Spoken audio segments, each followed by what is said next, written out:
Yo, what is going on, guys? Thanks for tuning in. I hope everyone's having a fantastic day. Today's video is going to be about DFS, short for Daily Fantasy Sports. Going to be talking about what it is, how it works, and how you can start winning playing it right away. If you're new to the channel, my name is Sam Factor, CEO and co-founder of the WalterPicks app, currently only on the iOS App Store. You can download it today if you want to use artificial intelligence and machine learning to help you dominate fantasy sports and player prop bets.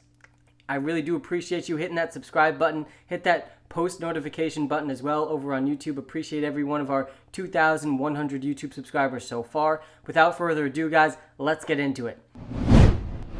First, what is daily fantasy sports? I'm going to be talking about it in the context of daily fantasy football because it's the most popular and easiest to understand, though everything we talk about for football does apply to other sports as well. So for daily fantasy football, you're choosing your fantasy lineup out of a pool of players. Every single player has a salary, and you have to keep your lineup under a certain salary cap. And how DraftKings and FanDuel construct the salaries makes it so you can't just play all of the best players. So you're going to have to decide which best players you want to play, and then which average to mediocre, riskier players you're going to want to play at the different positions. There's a lot of strategy that goes into this. Now let's get into some of the different types of contests you can play in on DraftKings and FanDuel. So the first type of contest for daily fantasy sports and daily fantasy football is a head-to-head contest. This is like what you see in your typical fantasy football league. It's one lineup versus one lineup. You're only playing against one other person. Whichever lineup scores more fantasy points wins. When you're playing on DraftKings or FanDuel, a quick example would be you both risk $1 and the winner gets $1.80. These sites always take 20% of the pool. That's how they make money, by the way. So head-to-head contests, there's a few tips of general strategy for these. You want to be going for the high floor players and trying to avoid the extremely risky players. You only have to beat one other person. So whether you beat them by 50 or whether you beat them by 10, there is no difference. And so you're looking for the high floor players in head-to-head contests.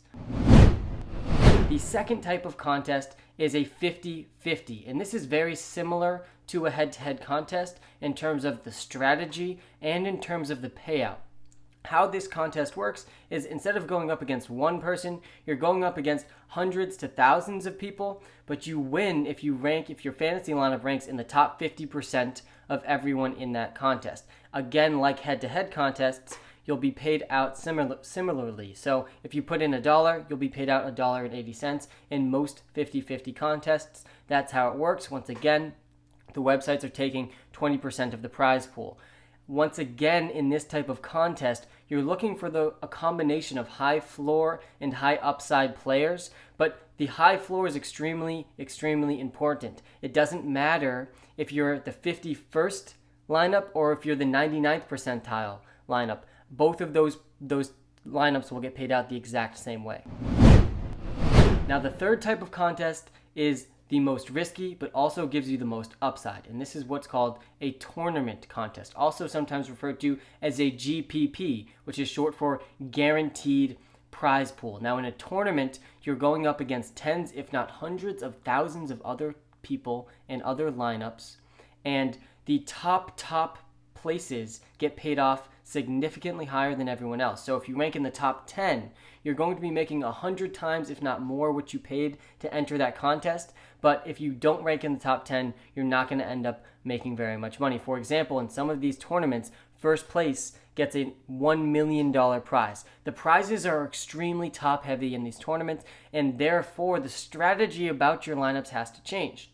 You should be going for extremely high upside, high variance, high volatility, and high upside in these tournaments because you're shooting for ranking inside the top 10. You want your lineup to have the upside of ranking inside the top 10. It's extremely hard to do, but if you can construct your lineup with enough variance, then you can succeed in these tournaments. And I also very much advise you to look at the maximum entries allowed into a tournament because this is one of the edges that the big professional DFS people, which I'm trying to get myself to that rank. I wouldn't rank myself as a pro yet, but you're going up against people in some of these tournaments that have submitted 150 lineups. And so it's hard to beat those people when you only have 1 or 2 lineups. So check the maximum number of entries into the tournament. Some of them have a maximum entry of 3. Those are the ones I would start out with as a beginner. Again, general strategy for these tournaments is to have the highest upside possible.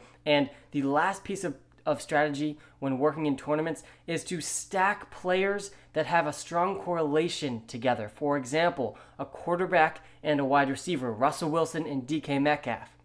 Players that if one does well, the other player is probably going to do well. This increases your upside in tournaments. Another good stack to look for is a running back and a defense, because when running backs do well, that team is typically in a lead. That is good news for the defense as well.